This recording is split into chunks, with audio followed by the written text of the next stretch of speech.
Cleo. She's not here. I sent her to town. All men want to do is use you.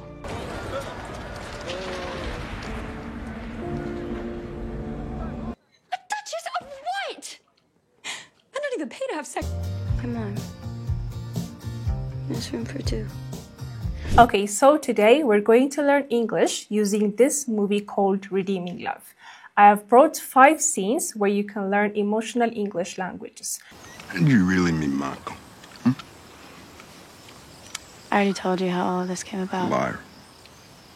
Like dialogues where real feelings are encountered. So I've brought 5 scenes for you and we're going to learn vocabularies and expressions and some sort of grammar lessons as well, okay? I told you what would happen if you disobeyed me.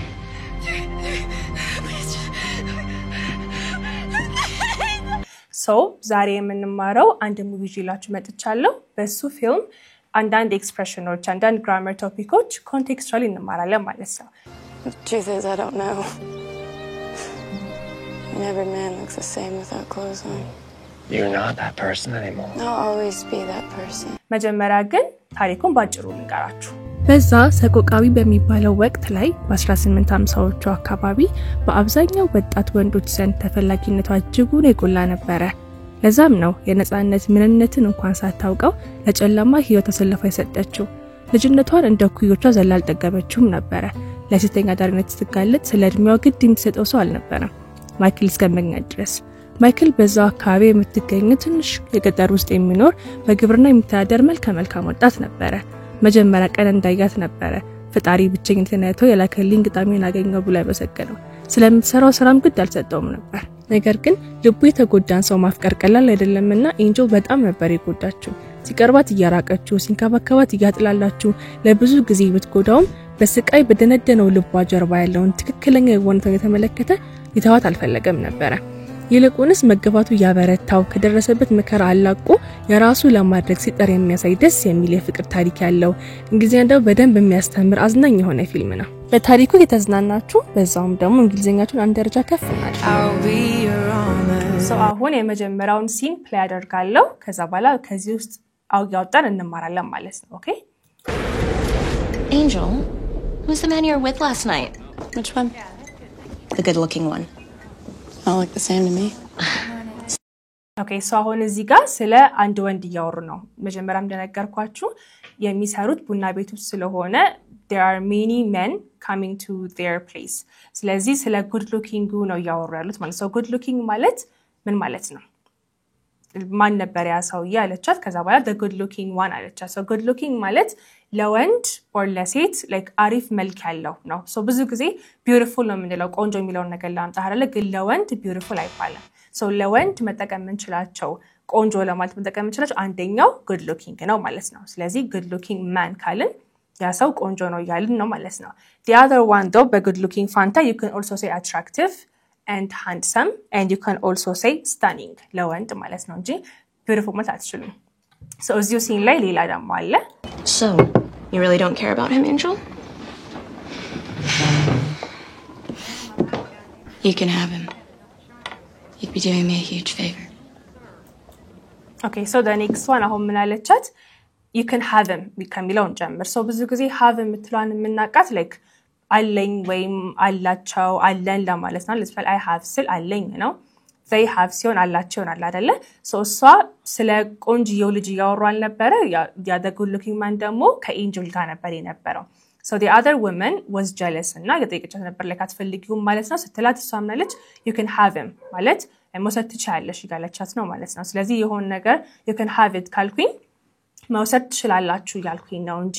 አለኝ አለው በሚለው ነገር አንተረጉመውም እዚህ ጋር ማለት ነው and the next phrase that she said ብዙ ጊዜ common የሆነ expression ምንድነው you'd be doing me a huge favor ብላ ነበር አይደለ ምን ማለት ይመስላችኋል favor ምንድነው huge ምንድነው የሚለው ነው ምናየው ማለት ነው here ስለዚህ favor ማለት ምንድነው ውለታ ማለት ነው ስለዚህ እሱን ስትወስጂልኝ ትልቅ ውለታ እንደዋልሽልኝ ነው የምቆጥረው አለቻት ማለት ነው ስለዚህ you'd be doing me a huge favor ማለት ይሄ ነገር ስታረጊ ለኔ በጣም ትልቅ ውለታ ዋልሽልኝ ማለት ነው ይጋለቻት ነው ማለት ነው ስለዚህ when someone says do me a favor ሲላችሁ የሆነ ቦታ ዋልልኝ the other word I want you guys to focus on and ደግሞ you would እዛ ጋር you would do me a big favor አልነበራላችሁ would የምትለው ምንድነው የምታሳየን imagine የሆነ ወይም ደግሞ hypothetical situation ነው የምታሳየን እንደዚህ ከሆነ ለኔ ትልቅ ውለታ ነው ብላ ያነገረቻት ነው ማለት ነው ስለዚህ ገና ላልሆነ ነገር ግን ቢሆን ብለን imagine ስናደርግ የምንጠቀማት word ማን ትባላለች would ትባላለች ማለት ነው ለምሳሌ I would be happy if you lent me money you see ብር ብታበድሪኝ ደስ ይለኛል አላበደረችኝም ግን imagine ሳረጋው ግን ደስተኛ እንደመሆን imagine ታረጋለው ማለት ነው ስለዚህ would የምትለው የምትጠቀሙት ይሄ ብቻ አይደለም ዩዜጁ በጣም ብዙ ዩዜጆች አሉ ስለ would ብቻውን የሰራሁት ቪዲዮ አለ go check it out ስለዚህ would የምትለው ግን አንደኛ ጥቅሟ ምንድነው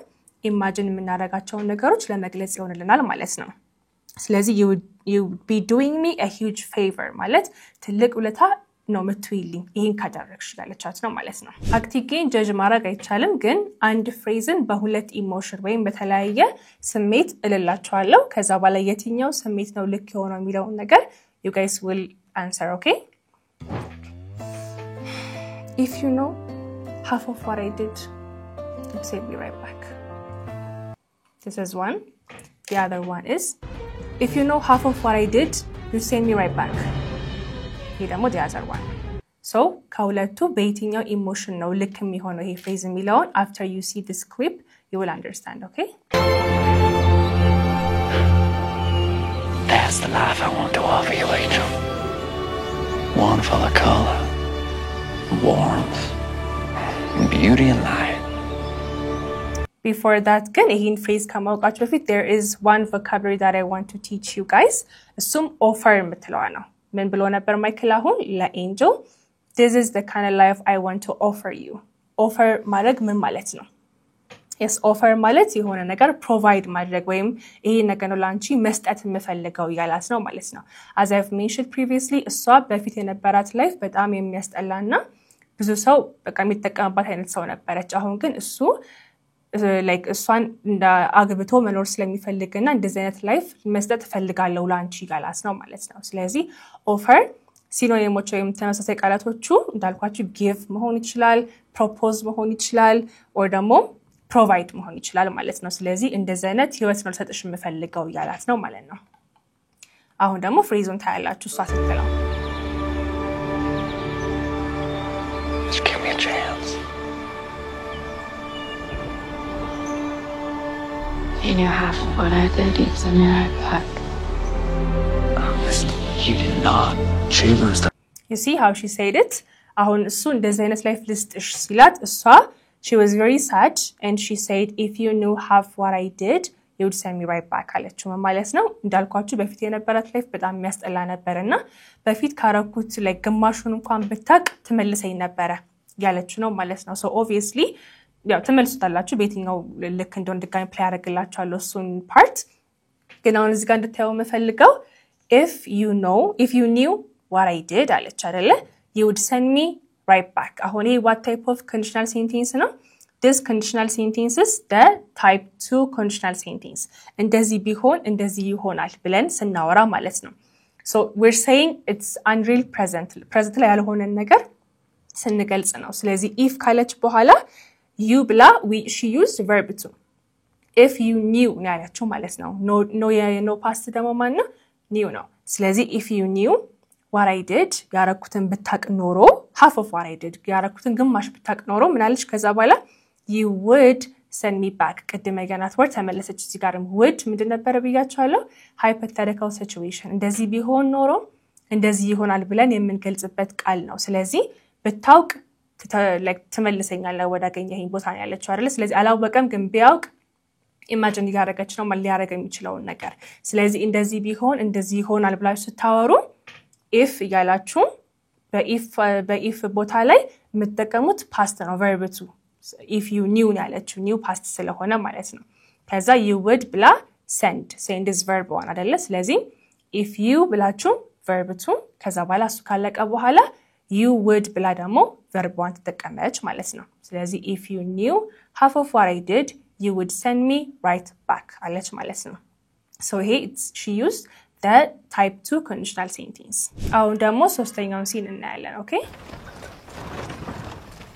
Did Paul tell you about what we did? You didn't have to. The guilt was written all over his face. Okay, so እዚህ ጋር መጀመሪያ እንዳልኳችሁ ሁለቱ before ያየነው ሲን ላይ they were together አንድ ላይ ሆነው ነበር ግን በመሃል እሷ እንዳልኳችሁ መጀመሪያም ለራሷ ያላት ግምት በጣም ትንሽ ስለሆነ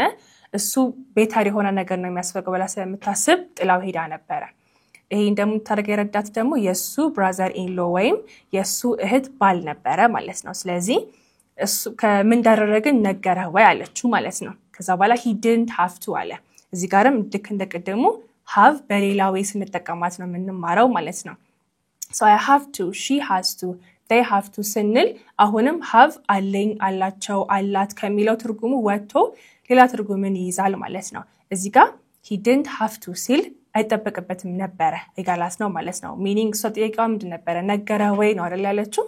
ከዛ መንገር አይጠበቅበትም ነበር አላት ማለት ነው ስለዚህ the difference between have to እና don't have to ትንሽ ኮንፊውዝ ያደርጋል I have to ሲሆን ማረግ አለብኝ ነው አይደለ so ኔጌቲቭ ሲሆን assume እናረጋው ማረግ የለብኝም የሚለው ጋር ነው አይደለ ግን እንደዛ ሳይሆን ማረግ አይጠበቅብኝም ነው የሚሆነው አሁን ለምሳሌ let me give another example I have to do my homework by myself አልኩኝ የቤት ስራዬን በራሴ መስራት አለብኝ have to ሲሆን እንደዚህ ማረግ አለብኝ ነው I don't have to ሲሆን ግን ማረግ አይጠበቅብኝም ነው እንጂ ማረግ የለብኝም አይሆንም እዛ ጋር strong ነው እዚህ ጋር ግን it's not necessary ያለ ነው ማለት ነው ስለዚህ I don't have to do my homework by myself ሲሆን በራሴ የቤት ስራዬን መስራት አይጠበቅብኝም ነው እንጂ መስራት የለብኝም የሚለውን አይደለም ማለት ነው so እዚህ ጋርም እሷ ነገረ ወይ ስትለው no he didn't have to ሊናገር አይጠበቅበትም ነበር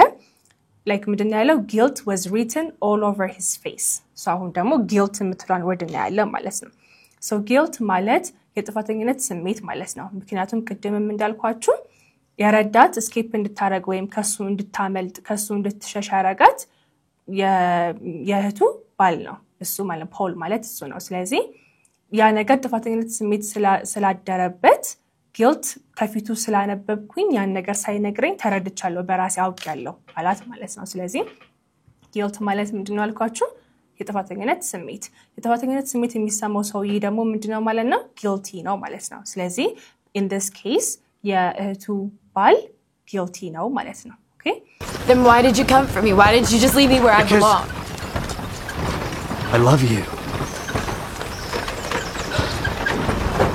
And the other thing that she said ደግሞ belong የሚለውን ወርድን በዚሁ ልንገራችሁ so belong ማለት like የሚገባን ነገር ማለት ነው so ምን አለች so why didn't you leave me in the place where I belong like የሚገባኝ ቦታ ላይ አልታውከኝም አለችው ምክንያቱም አሁንም ከሄደችበት መልሶ ይዟት እየመጣ ነው ይሄ ሲን ማለት ነው ካመለጠች በኋላ ድጋሚ እዛ ስራው ውስጥ ገብታ ነገኛት አያን ማለት ነው ማይክል ስለዚህ ታዲያ ለምን እዛው የሚገባበት ቦታ ለምን ጥለኸኝ አልመጣህም ያለችው so belong ማለት የሆነ ቦታ ላይ like belong አረጋለሁ ስለዛ ነው የሚገባው ይያለ ነው ማለት ነው በእንግሊዘኛ ጣልቃ መግባት እንዲህ ብለን ነው እሱን ዲስክራይብ የምናደርገው በዚህኛው ሲን ወይም በአራተኛው ደግሞ እሱን በደንብ እንማራለን ሌሎችን ፍሬዞች አሉት ኦኬ How did you and Michael come to California? Well, he came by land and I came by ship. How did you two meet? Okay, so አሁን እዚህ ጋር ልጅ ተጠይቀቻት ምን ብላ ነበር እንዴት ነው አንቺና ማይክል የተዋወቃችሁት ከዛ እሷ ነገረቻት ስቶሪውን ብራተል ማለት ቡና ቤት ማለት ነው like እኛ በአማርኛ እንደምንለው so ነገረቻት the truth ነገረቻት ማለት ነው so rescue ማድረግ ማለት save ማድረግ ወይም ከዛ ቦታ ያንን ሰው ይዞ መውጣት ማለት ነው ከመጥፎ ቦታ የሆነን ሰው ይዘን ስንወጣ ወይም ስናድነው ከዛ ቦታ ምን ያረግነው ነው rescue ያረግነው ነው ማለት ነው in English ወይም save ያረግነው ነው so አሁን ነገረቻት ቀጥታ ማለት ነው so he rescued me from a brothel አለቻት ማለት ነው ከቡና ቤት ነው ያዳነኝ አለቻት ማለት ነው ከዛ እሷ ቀልድ መስሏት ሳቀች as you can see Oh, you mean it? you see like ሳቀችና ከዛ ስታት she's serious ከዛ ከልብሽ ነው እንደማለት ነው oh you mean it ማለት like ከልብሽ ነው ይሄን ነገር ያልሽው it's not a joke ማለት ነው ያለቻት ነው ማለት ነው so mean የምትለው word it has a lot of meanings ግን እዚህ ጋር ግን ሲገባ ምንድነው like I mean it ስል like ከልቤ ነው ይያልኩኝ ነው እዚህ ጋርም oh you mean it ስትላት ከልብሽ ነው ማለት ነው like you're not joking ያለቻት ነው ማለት ነው so እዚህ ጋር የሆነ ነገር አድርገን ግን ከልብ አይደለም or ደግሞ ሳላቅ ነው ስንል we use the phrase called I didn't mean to አይደለ so I didn't mean to I mean to ከሚለው opposite ነው I mean it ስትሉ ከልቤ ነው ይላልአችሁ I didn't mean it ስትሉ ደግሞ ከልባችሁ አይደለም ማለት ነው ለምሳሌ let's say you got into a fight እና ያን ሰው ካስቀየማችሁት ከልብ ያልነበረም የተናገርኩ ነገር ስትሉ I didn't mean it ብላችሁ apologize ታደርጋላችሁ ማለት ነው ግን አሁን ለምሳሌ እናንተ do your homeworks I mean it ካልኩኝ ግን homeworkአችሁን ስሩ ከልቤ ነው በዬ like more emphasis እየጨመርኩበት ነው ተዛዜ ላይ ማለት ነው I'm sorry. Mama always says I shouldn't pry, but I just want to know you better. I like you. So ለዚህ ጋር ምን አለቻት Mom always says that I shouldn't pry. Like አሁን ሊሆነ private ነገር ያወቀች መሰላትና apologize ያደረገች ነው ጣልቃ መግባት ፈልጊ አይደለም ወይ እናቴ ሁሌ ጣልቃ ትግቢ ትለኛለች ግን በቃ አንቺን ሞር ማወቅ ስለምፈልግ ነው ምክንያቱም ስለተመቸሽ ነው አለቻት ማለት ነው ስለዚህ ጣልቃ መግባት ወይም የሆነ ነገር ላይ ኢንተርፌር ማድረግ pry ይባላል ማለት ነው PRY she said my mom said that I shouldn't pry ጣልቃ መግባት የለብሽም ትለኛለች ሁሌ አለቻት ማለት ነው ስለዚህ በዚህ ሲን rescue ሚሊዮን አይተናል pry ሚሊዮን አይተናል and the last one ደግሞ mean to ይሄን ነገር ለማድረግ ከልቤ ነው like የምሬ ነው ስንል mean to ሚሊዮን ተጠቀማለን ማለት ነው Duke fancies little girls. What? He has 2 locked away upstairs right now. He abuses us until we So እዚህ ጋር she's telling the people about her story መጀመሪያም እንዳልኳችሁ ኤንጀል በጣም በልጅነቷ ነበረ የተሸጠችው ለነኚህ ሰዎች ማለት ነው ስለዚህ መታወራውም እሱ ዱክ የሚባለው ሰውዬ ነበር ይሄን ነገር እንዳለ ራን የሚያደርገውና he fancies little girls አለ ማለት ነው so fancy ማለት የምትለው ነው መጀመሪያ ምን ነው fancy can have 2 meanings አንደኛው noun ሲሆን ነው አንደኛው ደግሞ verb ሲሆን ነው noun ሲሆን just luxury special ማለት ነው like ቅንጡ የሆነ ነገር fancy እንለዋለን አይደለ እሱ ግን በስም ቦታ ሲመጣ ነው verb ሲሆን ግን ይመኛል ወይም ደግሞ desire ያደርጋል ማለት ነው ስለዚህ አሁን እሷ በልጅነቷ አልነበረ ወደዚህ ስራ የገባችው is because እሱ fancy የሚያደርገው ወይ የሚፈልገው ህፃን ልጆችን ስለነበረ ነው ማለት ነው so አሁን ይሄንን ሰዋቅም ነበርና ኤክስፖዝ ያደረገችው ነው ወይም ስለሱ ያወራች ነው ለተሰበሰበው ሰዎች ማለት ነው so fancy ማድረግ ማለት ድርጊት ሲሆን desire ማድረግ ወይም መፈለግ ማለት ይሆናል እንደ ስም ሲመጣ ግን just luxury የሆነ ነገር ቅንጡ የሆነ ነገር fancy ይባላል ማለት ነው and the other thing she said ደግሞ he abuses us until we do anything to survive I was 8 years old when he bought me abuse የሚለው ማለት ነው so abuse በጣም abuse እንደረጋለን ምን እስከኖን ድረስ በቃ survive ለማድረግ ምንም ነገር እሺ እስከነል ድረስ በጣም abuse እንደረጋለን ያለችው so abuse እና survive የሚለው ነው ከዚህ ጋር ደግሞ የምንማረው abuse ማለት misuse ወይ mistreat መደረግ ወይም ደግሞ ጥቃት ሲፈጸምብን abuse ተደረገን ነው ማለት ነው ሌላ ሲኖኒሞቹ ማን አልኳችሁ misuse እና mistreat ማለት ትችላላችሁ ጥቃት ደረሰብኝ ለማለት ማለት ነው I was abused I was mistreated ማለት ትችላላችሁ ማለት ነው so the other thing that she said was he abuses us until we do anything to survive ለማድረግ ምንም ነገር እሺ እስከንል ድረስ abuse ያደርገን ነበር so survive ማለት ይመስላችኋል በዚህ ኮንቴክስት survive ማለት just በህይወት መቆየት ማለት ነው survive ወይም to remain alive ማለት ነው ስለዚህ እኛ ህይወታችንን ለማቆየት ስንል የፈለግነው ነገር እስከናረግ ድረስ በጣም ጥቃት ደርሶብናል ያለችው ማለት ነው so ዛሬ ያደረግነው ነገር ምንድነው አንድ ሙቪ ሰሌክት አድርገን ከዛ ላይ ኤክስፕሬሽኖችን ወርዶችን እና grammar ነው የተማርነው ብዙ ሰውም እንደሚለው ከሰማችሁ like በፊልም ነው የተማርኩት ፊልም በጣም እንግሊዘኛ ያሳድጋል ሲሰንበርሽ ተቃላችሁ አይደለ so contextually በደንብ እንድማር ከራሳቸው አፍ እንድንማር የሚጠቅመን ነገር ሙቪ ማየት ነው ስለዚህ if you want this to continue comment ላይ አስቀምጡልን ለዛሬ ግን ይሄ ነበር ያስቀመጥኩላችሁ if you want to learn face to face or online class give us a call bye